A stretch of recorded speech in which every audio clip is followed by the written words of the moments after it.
ये जीव इस दुनिया में भयभीत है, कोई भी यहाँ निर्भय नहीं। और सबसे भय बड़ा किस चीज का? मृत्यु का, मौत का। जन्म मरण का जो सिलसिला है इस संसार में, हर जीव मौत से डरता है।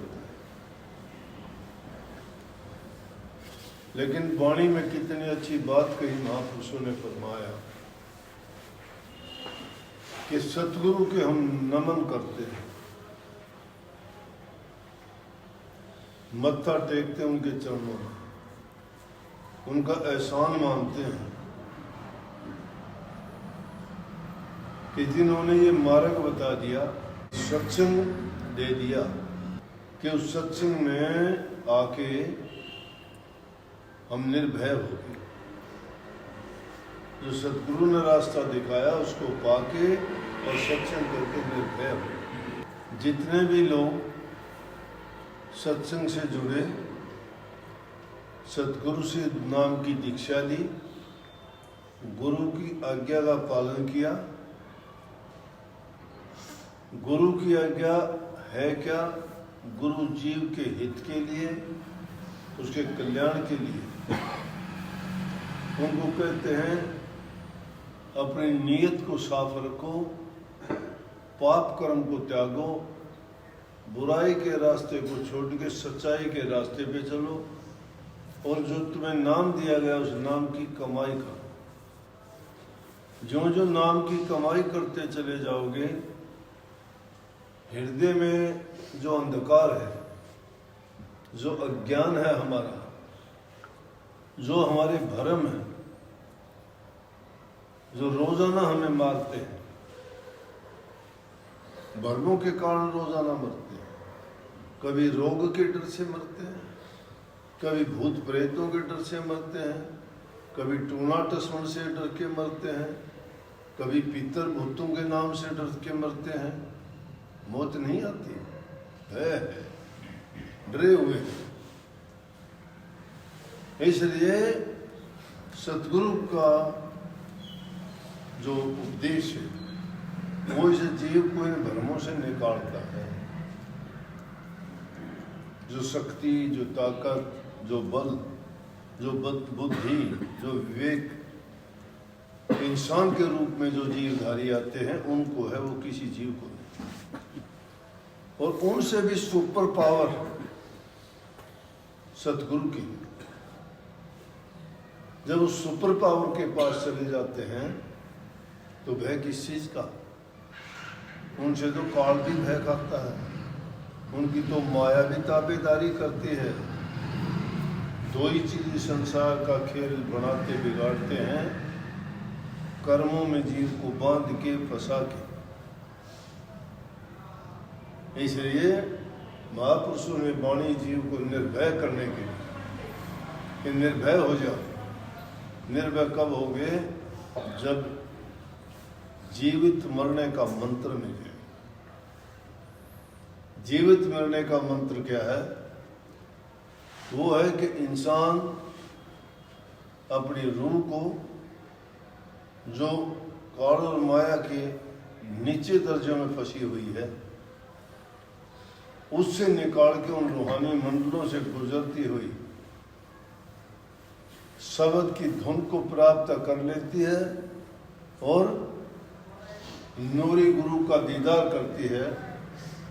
उसके सारे शरीर के, मन के और रूह के सभी दोष भी निकल जाते हैं। तीनों प्रकार के हमारे कर्म भी कट जाते हैं। भूतकाल के जो कर्म करके आए थे उस कर्म का बोझा हमारे सिर पर है। लेकिन गुरु की शरण में आ गए तो हम कोई निषेध या बुरे कर्म नहीं करते। जो भी कर्म करेंगे वो परहित के लिए करेंगे या अपने मन को भक्ति के काम में लगाएंगे। तीनों प्रकार के जो कर्म हैं वो भी उसमें कट जाएंगे। उनका काटने का साधन एकमात्र क्या है? नाम भक्ति। नाम भक्ति गुरु ने जो रास्ता दिया वो। अब उसको समझ के साथ अगर तुम गुरु के बताए रास्ते पे चलते हो थोड़ा थोड़ा करके भी अगर तुम ध्यान अभ्यास सुमन करते हो तो एक दिन चाहे आप ये चेष्टा ना करो कि आपको शब्द सुनाई दे, इस बात का ख्याल भी ना करो कि आपको कोई प्रकाश या रूप या गुरु नजर आए सूक्ष्म रूप में या गौरी रूप में, नहीं। आपका काम गुरु ने आपको जिस काम में लगाया है उस आज्ञा का पालन करते चले जाओ। जब करते करते तुम्हारे मन की मैल धुल जाएगी, जिस प्रकार से किसी दर्पण पे शीशे पे धूल जमी हुई हो और उसमें आप अपना चेहरा देखना चाहोगे तो साफ नहीं दिखाई देगा। धूल को साफ कर दोगे धुंधला फिर भी दिखाई रह जाएगा, धुंधला दिखाई देगा। वो धुंधला क्यों दिखाई देगा? क्योंकि अभी उस पर कोई ना कोई और भी चढ़ी हुई है परत जो जमी हुई है। इसी प्रकार से हमारे जो कर्म हैं,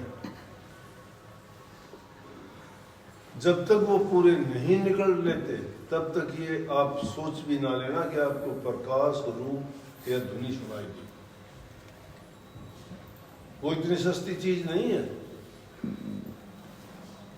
कि हमने जिंदगी भर जो कितने जन्मों से पाप कर्म का बोझा ढोते ढोते दर्पण का सारा जो चमक थी वो ही खो दी और अब चाहते हैं कि हमें 2 मिनट में काम हो जाए। नहीं, बहुत टाइम लगेगा।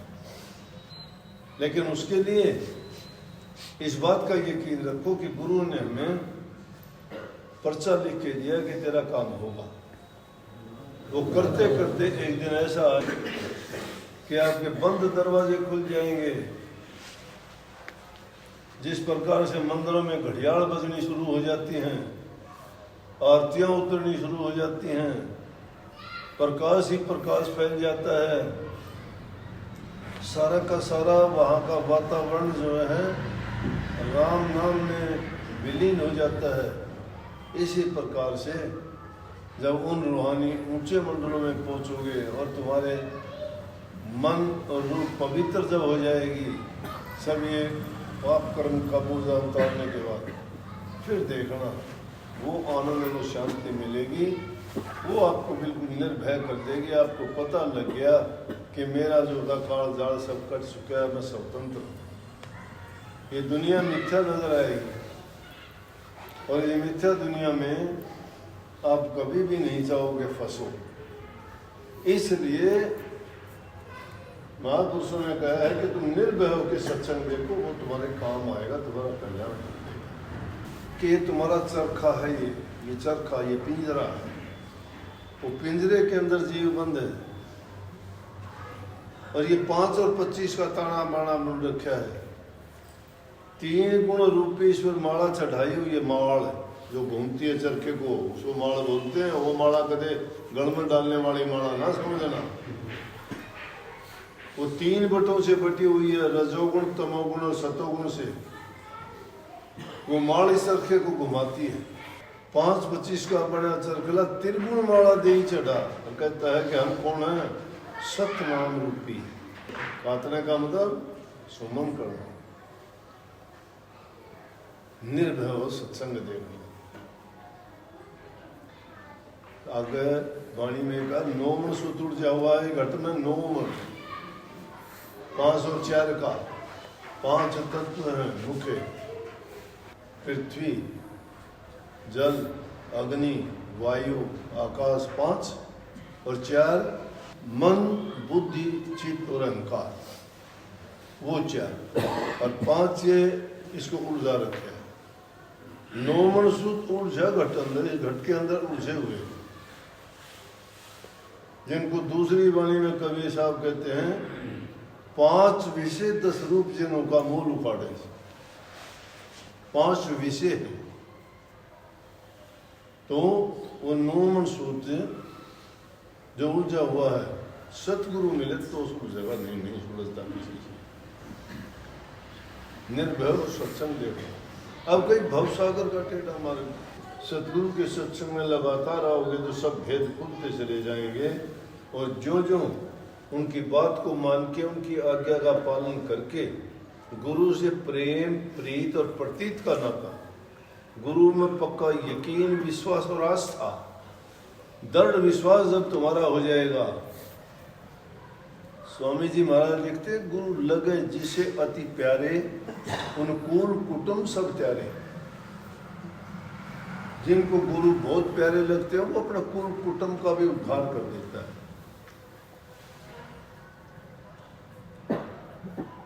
तू मत कर उनसे रोसे, तू कर अपने मन में होसे। गुरु है दाता, गुरु है दानी, गुरु वाला दो छिन छिन प्राणी। गुरु मात पिता सब जन के, और गुरु नाम की कमाई करते जाओ, तुम्हारा काम और कल्याण पूरा।